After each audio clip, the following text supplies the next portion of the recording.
Welcome to the CBS Radio Mystery Theater Archives, the only YouTube channel which has the original classic episodes of the CBS Radio Mystery Theater in order with no ads. Thank you for listening, and now, enjoy the show.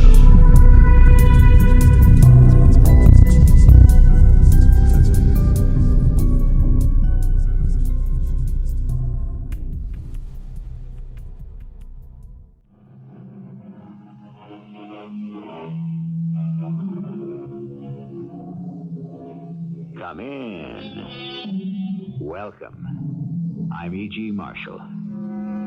Imagination, fantasy, daydream. How often we chide others and ourselves for wasting valuable time, for building castles in the air, when we should be concerned with the so-called practical things in life. Perhaps. But this pursuit of the will-o'-the-wisp is truly a safety valve. After all, how long would we endure if we had to live in the real world all of the time? Hello, Tom. What are you doing back in town? Visiting old friends? Well, as an old friend, I want to give you a piece of advice, George. Confess. To what? Murder. Why should I? It'll be good for your soul. Well, now, you ask the average person, and they'll tell you I don't have a soul.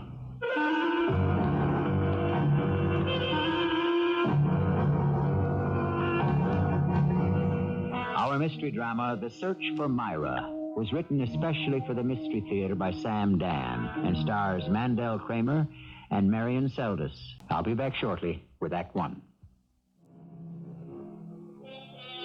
There are days that are different. Some are filled with agony, some with exhilaration. There are days we wish had never dawned, and days we prayed would never end. But all of the days, the good ones, the bad ones, have this in common. If we survive them, they slip slowly away and are lost forever in the bottomless pit of the past. The sharp edges become dulled. The bright colors fade. The light goes out. The years pass by. And what was it? What happened? It's so hard to remember, so easy to forget. Why bother? Janet?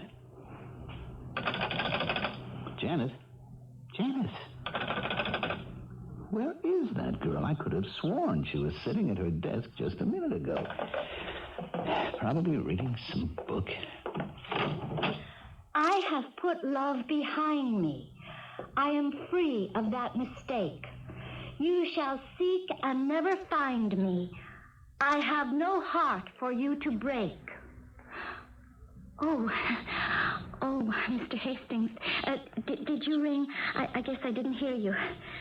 Do you want me to take some dictation? I thought I was still on my lunch hour. See, I eat in now because I'm going to college at night. I'm taking this course in new poetry, and I was just reading. What was that poem? I have put love behind me? Yes. I am free of that mistake. You shall seek and never find me. I have no heart for you to break. Do you like poetry, Mr. Hastings? Not really. Well, it's a required subject. Oh, you did ring for me, didn't you? Yes, I did. Oh, well, I'll just pick up my pad. I'll come right in. No, that's all right. I can dictate this right here. Oh, yes, sir. It's a funny thing about this poem. It's part of a group of poems. They don't even know who wrote them. Just let me think for a minute. This is to Franklin K. Armstrong, president of Southeastern State Institute of Technology. Dear President Armstrong, I am honored by your offer of an honorary degree. It is... If you'll excuse me, Mr. Hastings, it doesn't sound quite right. You know, honored and honorary. Oh, yes, that's right, Myra. Mm-hmm. Well, let's start again. Dear President Armstrong, I am flattered by your kindness in considering me a candidate for an honorary degree. Does that sound too humble, Myra? You're all right, Mr. Hastings. Of course I'm all right. Why shouldn't I be all right? Oh, that's the second time you've done it. Done what? Call me Myra. Myra? Why would I call you Myra? I I don't know, Mr. Hastings. My name is Janet. I know your name is Janet. Do I happen to remind you of someone called Myra? I don't know anyone named Myra. Oh, it isn't important. I just thought I'd call it to your attention. Myra? Why would I call you Myra?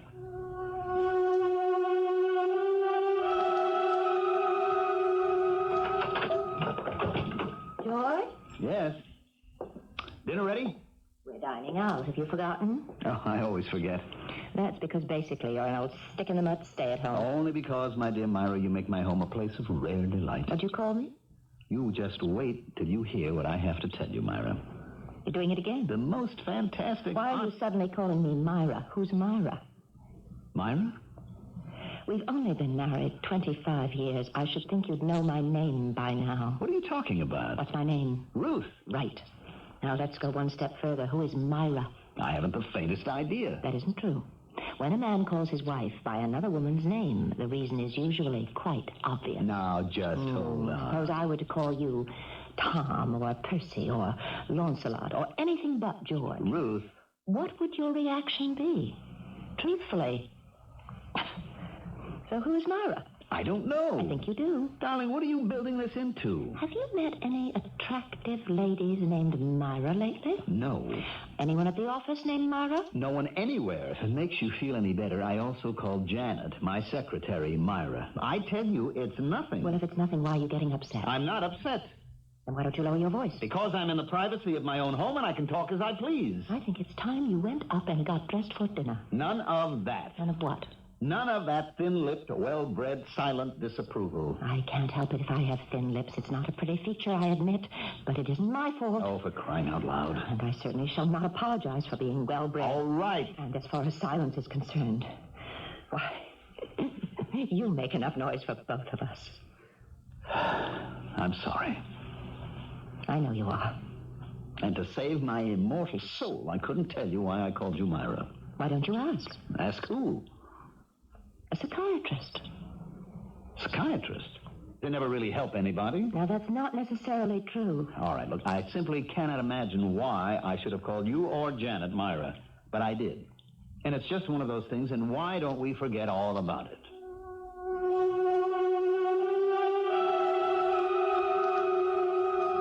Actually, Doctor, it's a very minor thing. Is it? So small, so unimportant, I even hesitated to make an issue of it.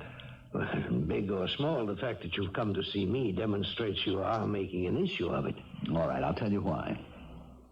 It's a foreign body. A foreign body? Yes. You see, I'm a chemist. I deal basically with formulations. Now, every ingredient, each element has its place and its function. You understand? Well, I think so. Inside me, there is a foreign body, something that I don't understand. Who is Myra? You insist you don't know anyone by that name? No one at all. Now, why should I call my wife Myra and my secretary? Tell me, am I making too much of this? Only you could know that. I mean, if my wife ever found out that I want to see a psychiatrist. Do you keep many things from your wife? No. Just hold on, Doctor. That's not why I'm here. No? No. I'm here to find out about someone called Myra. Now, what does this have to do with the things that I tell my wife? Well, what? I mean, what's your answer? I don't have any answers. You don't? No. Well, this is great. Why do you think I came here? To find the answers that seem so important to you. But you just said you don't have any. I don't. But you do. Me? Inside. Somewhere inside your mind, your heart, your psyche. The answers are waiting.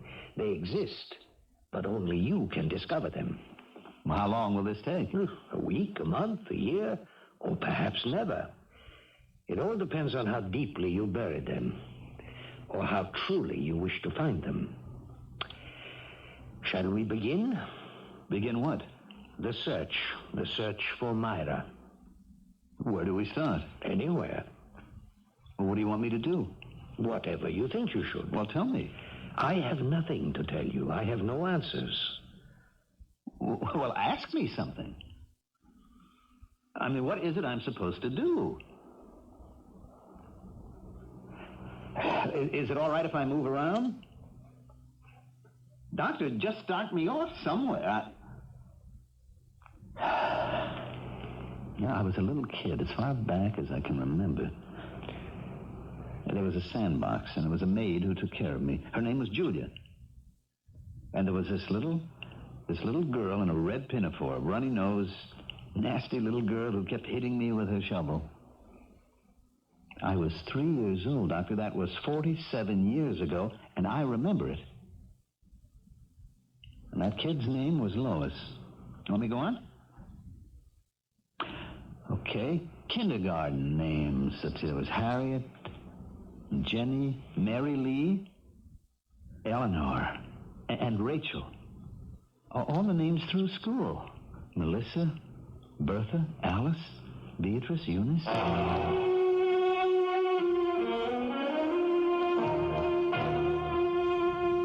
I didn't think it was possible. But I have listed as closely as I can remember the name of every woman I have known in my life. Every woman? Every name I can remember. Casual acquaintance, a clerk in a store, a waitress, a girlfriend. Anyone, everyone. Those I may have met casually, those I knew intimately, those who were important, those I met just in passing, everyone. Except Myra. There is no Myra. I've racked my brain. She must come from somewhere. I've cut through the years. Names, faces, they come at me like a montage in a movie. 20 years ago, I shared a taxi in Dayton, Ohio with a woman named Corinne Davis. Ask me what's so remarkable about that. Go ahead, ask me. I'll tell you. We were strangers coming in from the airport. We never even spoke a single word. I happened to notice the name tag on her valise. I'm pulling names out of everywhere. Why can't I account for Myra? Why can't I remember Myra? Why don't you stop trying? Stop trying to remember? Evidently, it isn't working. Well, how will I remember if I don't try? Instead of trying to remember who she is, why don't we try to discover why you should have thought about her today? Why? Suddenly, you found yourself calling your secretary Myra. And then you called your wife Myra. Does this suggest anything? No. Your secretary is how old? 21, 22. And your wife? 48. And you called both of them Myra. Was Myra a young girl you wanted to marry? I don't even know who she is. Marry and live with and grow older with? I don't know how to answer that. Myra is the woman in your life, maid and matron. I tell you, I don't know any Myra. You're not telling it to me. You're telling it to yourself. Why? Why do you insist that you don't know Myra? Why have you rejected Myra? You have gone through a virtuoso performance. You have listed well over 100 women. You weren't trying to remember their names. You were trying to forget hers. That isn't true. Myra is emerging. She has emerged from the shadows. And each time you speak the name of any of the other women who are in and out of your life, it's an attempt to drive Myra back into limbo. Why? I don't know why. What happened? What did your secretary do that made you look at her and say, Myra? Was it a look in her eyes? The way she wore her hair? Her dress? Her perfume? A tone in her voice? Her voice. Yes? Her voice. She said... I remember Myra said... I have put love behind me. I am free of that mistake. You shall seek and never find me. I have no heart for you to break.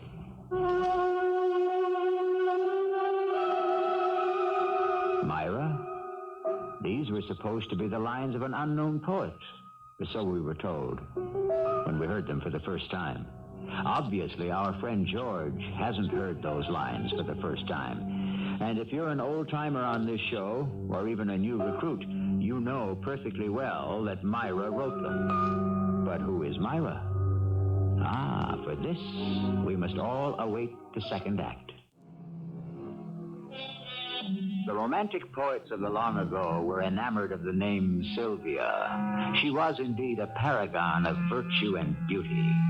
Shakespeare in particular wrote, Who is Sylvia? What is she? That all the swains commend her, and so forth. Actually, you never really find out. We, on the other hand, are asking, who is Myra? And with 2 acts to go, we have a pretty good chance to find out. A poem of love, Mr. Hastings. And you still say you don't know who Myra is. Myra. You shall seek and never find me. I have no heart for you to break. What does that mean? I don't remember, Doctor. But it did have a meaning once. A very personal, even a poignant meaning. I don't remember. What a superb effort of will. How you fought to blot that woman from your memory, and you did, until someone, quite by accident, brought her to mind. And then all your defenses were swept away. You remember her now, don't you? Now you know who she is. Yes.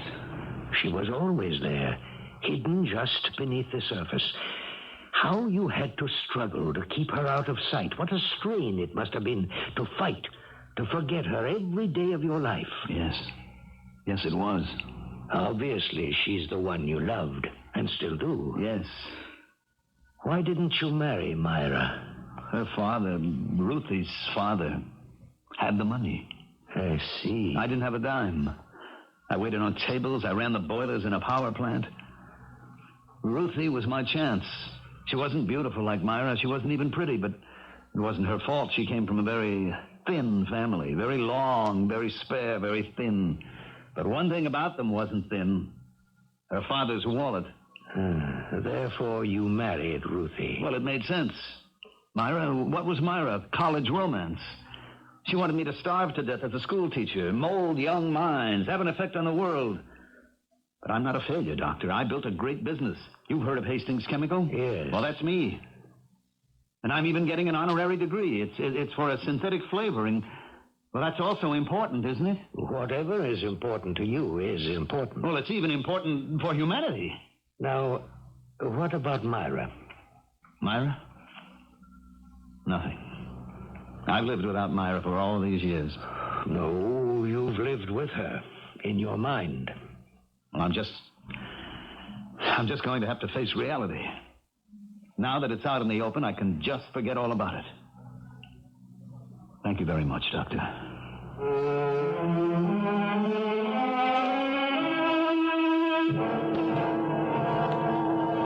It's beautiful, George, but... But what? Nobody should flaunt jewelry these days. A necklace like this, everybody would turn to look. Including all the jewel thieves in the country. You don't like it? I love it. But you didn't have to buy it. Yes, I did. And you didn't have to get me that brooch last week either. Ruth, how would you like to fly to Paris for the weekend? We were just away, remember? Well, that's right, but what's the difference? We have a lot to make up for. 25 years. I love you, Ruth. Finally. Ruth. I always loved you. Was Myra beautiful? Will you forget about Myra? Oh, I would if I could. I know how it was, George. She was beautiful, but she was poor. She must have been, otherwise you would have married her. On the other hand, I was homely, but I was rich. You weren't homely. Oh, thank you. Yes, I probably could have gotten a husband on my own. After the really attractive girls had skimmed the cream, I'd have found somebody. But I wanted the cream, too. I wanted a man who was spectacular, like you. Oh, I wasn't all that great. So I said to Daddy, I want George Hastings. Buy me George Hastings. And he did. So I got what I wanted. So really, I should have no complaints. And didn't you get what you wanted? Money, position, power. Yes? There's a law. It must have been made in heaven, and it says you can't have everything. You can't have all those things, and Myra, too. Let's go out to dinner. No, I liked it better the other way. What other way? When you kept us separate, Myra and me. What are you talking about? I was your wife. You went through the motions. You didn't pretend to love me. That was the part of you saved for Myra. What do you want me to do? Don't give me any more jewelry except on my birthday, and don't shower me with gifts and trips and flowers, because here's what I think of them. Myra! Yes, Myra. Oh, look at you. I have never seen you so emotional, so filled with passion. And whose name do you speak? Hers. I'm sorry. Why don't you go to her? I can't. Why not? What have you got to lose? My father's dead. The factory is yours. You can do as you like. Go to her? Oh, I see you're afraid. What are you talking about? Of course you're afraid. Afraid of what? All these years there hasn't been a single moment that you haven't thought about her. That's not true. Oh, no. But the question is, does she still think of you? You're afraid to face that possibility. What if she's happy without you? What if you're only a dim and distant occasional memory, or perhaps nothing at all? Go back and see. No. All right? It's up to you. But I can tell you this. You won't have me anymore. Ruth. I say you won't have me. You never had me. You could have, but you never wanted me. I want you now. Oh, no, you don't. You're willing to make believe I'm Myra. And you'll give me everything. Oh, it's very tempting.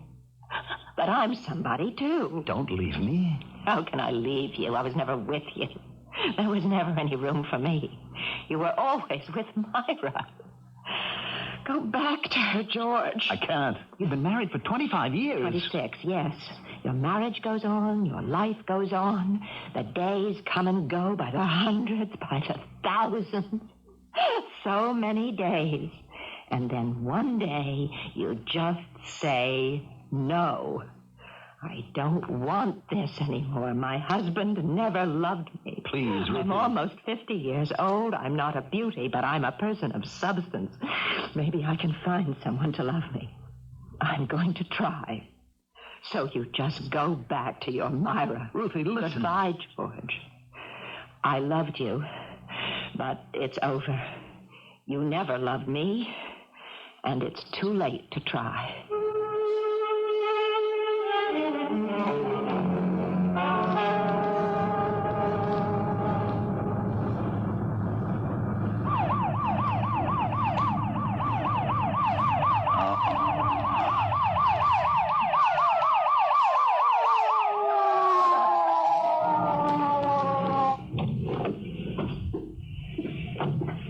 Sheriff. I guess I was pushing it a bit. I don't give a lot of tickets, but when I see somebody doing 80... It's Tom. Tom Calder's. George Hastings. Well, you might tear up that ticket for old time's sake. For old time's sake, I should give you 2 of them. Why, you still sore at me, Tom? May I see your license, please? Oh, come on. And your registration. All right. You know, Tom, it was almost 30 years ago. Well, I'll let you go this time with just a warning. Is that all you have to say to me? So you've come back. I wonder why. Maybe it's to make a statement. What kind of a statement? You and I both know what kind, George. Look, you had your chance, Tom, and she had her choice. She chose me, that's all. I can't understand why you'd come back here. I can't imagine who'd be glad to see you. Now, why don't you turn right, just up ahead? It's a new road. It's built in short time. A shortcut to the interstate. Go back where you belong, George. Look, this is also my hometown. Just don't expect anybody to kill the fatted calf.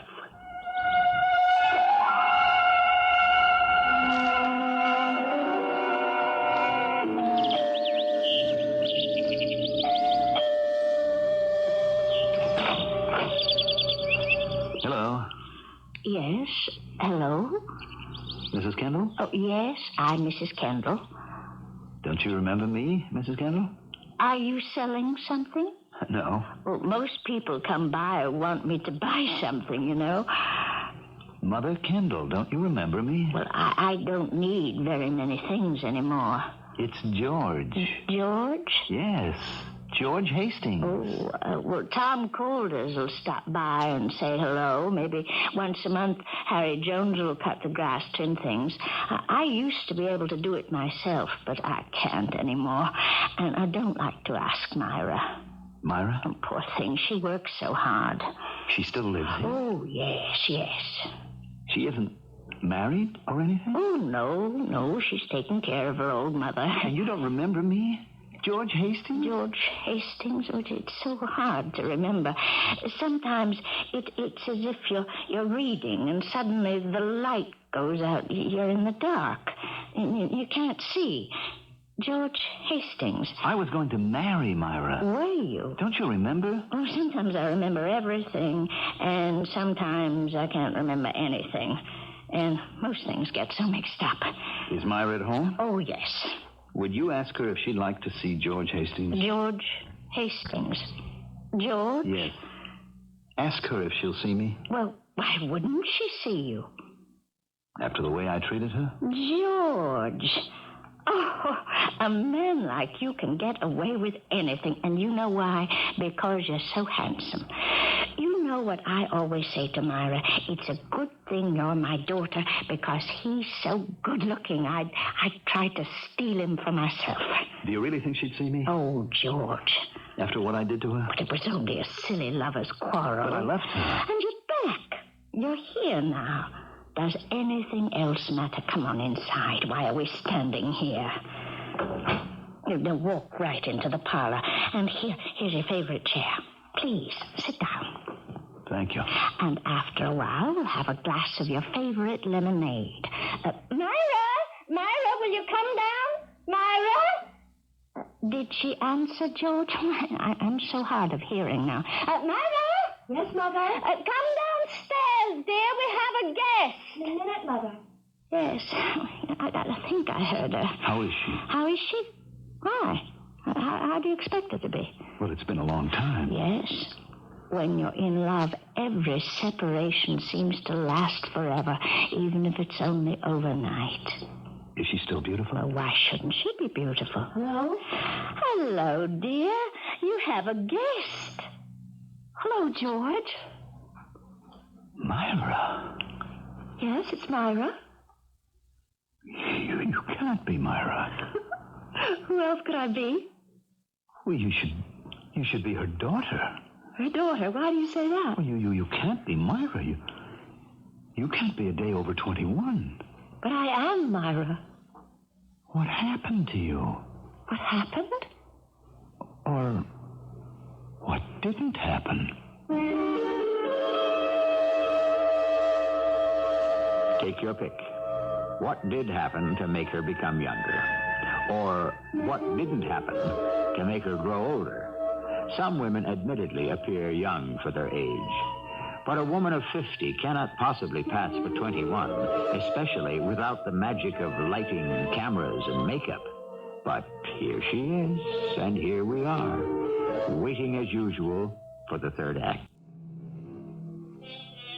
Mr. John Keats saw a picture of a girl on a Grecian vase, and of her he said, "She wilt be forever fair." It's true. That lady is at least 2,500 years old, and she's still as pretty as she was the day the artist painted her. However, flesh and blood ladies are less fortunate. They grow older with every passing minute, and after a while, they must show their years. Is it possible that the Myra Kendall who is 50 is exactly the same as the Myra Kendall who was 21? Now, why don't I just go inside and fix us some nice, cool lemonade? Myra? Yes, George. I'm Myra. I can't believe it. I knew you'd come back, George. I always knew it. I should never have left. Oh, yes, you should have. Don't say that. It was for the best, that other girl. What was her name? Ruth? Her father had the money to give you what you wanted. Now I know I wanted you. But you see, darling, the timing is everything.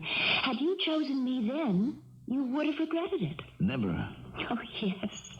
You would have gotten tired of me.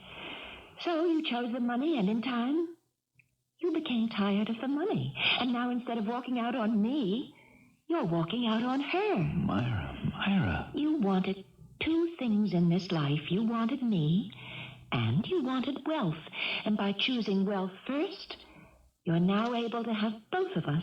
Myra, why are you still so young? Young? Yes, you have the look, the freshness of a young girl. I'm always young to you, George. Always fair. Ever lovely.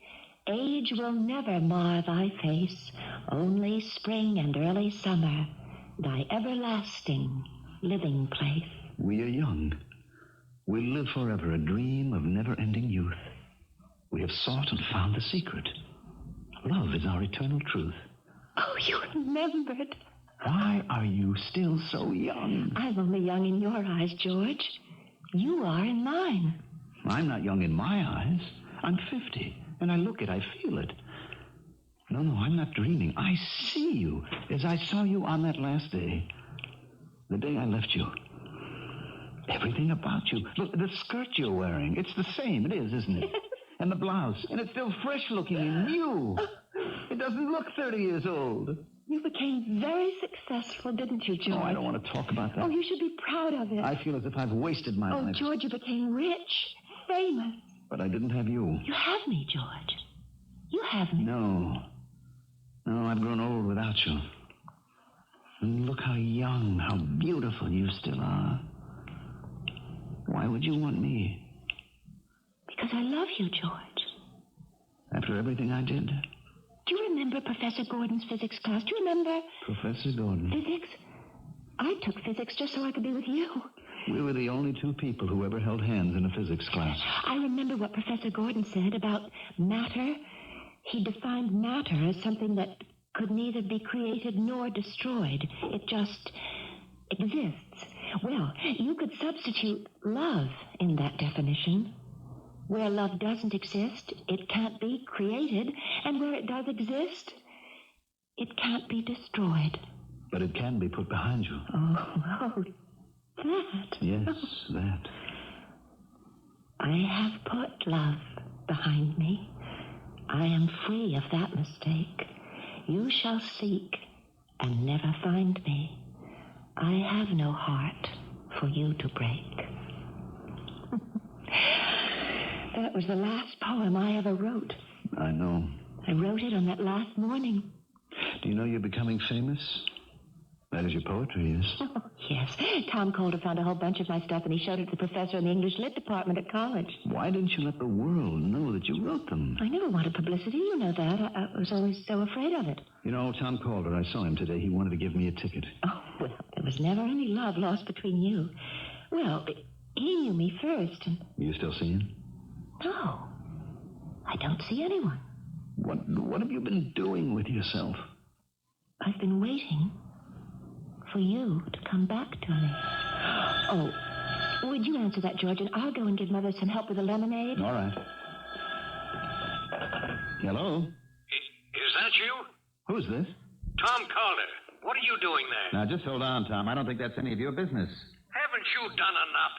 Must you continue to persecute that poor woman? Look, did you wish to speak to anybody? Well, I certainly didn't wish to speak to you. No, I guess not. Mother's having a little headache. She went upstairs to lie down. Oh, I'm sorry. Who's on the phone? Tom Calder. Oh, yeah, he calls Mother frequently just to check. He's a very good person. George, why are you holding my hand like that? Do you mind? No. Why are you staring at it? Why are you so young? I just look young. No, there's a difference. George, do you remember the last day? Yes. I'm glad. No, I'm not. I've never gone on a boat ride since. Oh, let's go now. Now? Why not?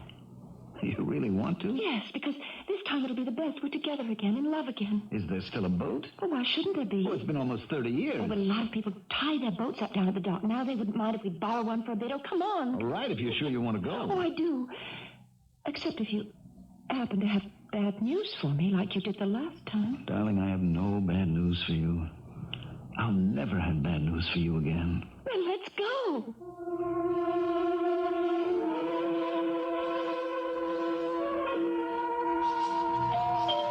Mrs. Kendall?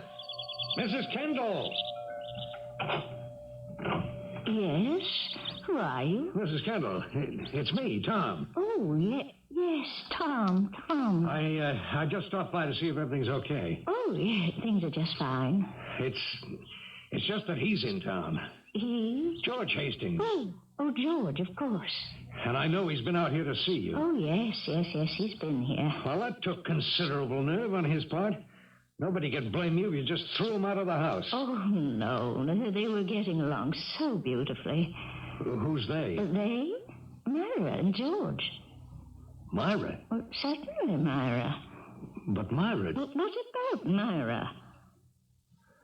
Nothing. You were going to say something about Myra. No, I wasn't. Now, don't say that to me, Tommy Calder. I was your kindergarten teacher. I know you well enough. Now, what were you going to say about Myra? Don't make me say it again. Say what again, Tommy? What I had to say to you 30 years ago.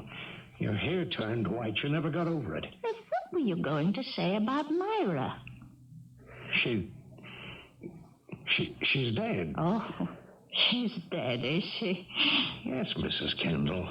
She's dead. You may be a sheriff and wear a shiny silver badge and sport a gleaming nickel-plated revolver, but you don't know everything. I'm sorry, Mrs. Kendall. She died 30 years ago. Is that a fact?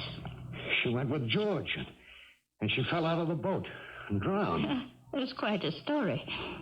All these years, you just couldn't accept it. I'm sorry you forced me to say it again, because I'll never be able to prove it, but I know George killed her. He threw her out of the boat. Oh, poor Tommy. You say Myra's dead. She's dead for you because you could never have her.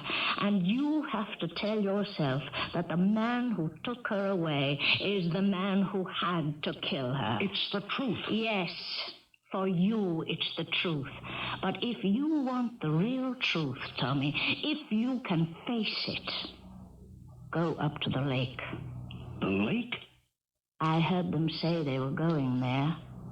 Up to the lake. Go there and face the truth.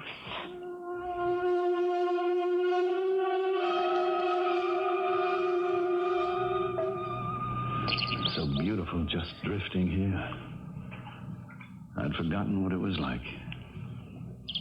And you've come back to me, George. Yes. I've come back. It's as if I'd never left you. You're the same. You're exactly the same. Have you really come back to me? I'm here. What is it you want to tell me? I want to tell you I love you. What else? What else? Yes, the last time we were in a boat on this lake, you told me you were leaving me. I know. But that was long ago. I never believed you'd stay with me. I was too happy. No human being has the right to so much happiness. I knew you'd leave me. That's why I wrote the poem.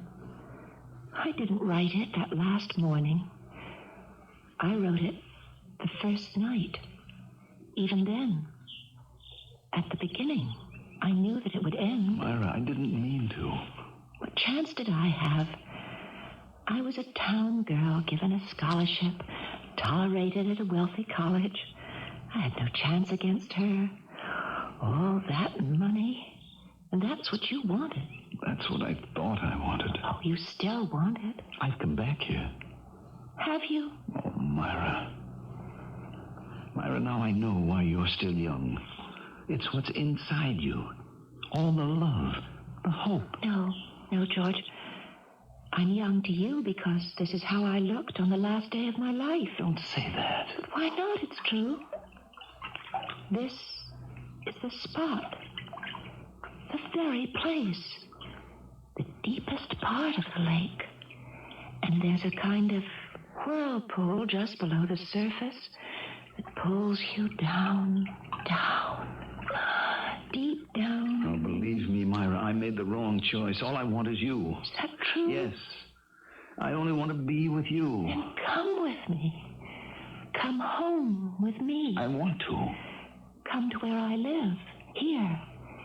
In the lake, on the bottom of the lake. Oh, dearest. Will you come and live with me? Be with me? Oh, Myra. Come home with me, George. I'm so young, so much in love with you. Come with me, George. Hey, don't stand up in that boat! Come to me, George. Come to me. Hey, George, you're crazy! I'm waiting, George. Waiting. Sit down! Waiting for you, George, with all my love. Yes, Myra. I'm still so young. Don't leave me, Myra. I'm Don't not go. leaving you. Come with me, George. Come home with me. George! No, don't! George!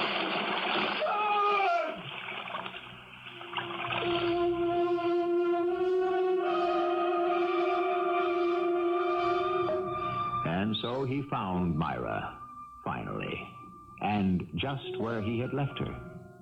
Because we are romantics at heart, we will let the story end here, at the last reunion of two lovers. For as the poet said, in the end, those who love will be together. Love is the only immortality. I shall return shortly. Life goes on a predictable, almost preordained path. Routine is the common lot of mankind. Every day, the same thing. And then, suddenly, someone says a single word, and the world is turned upside down.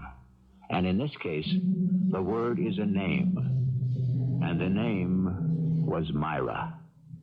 Our cast included Mandel, Kramer, Marian, Seldes, Teitel, and Benson. The entire production was under the direction of Hyman Brown. I hope you enjoyed this episode of CBS Radio Mystery Theater. If you've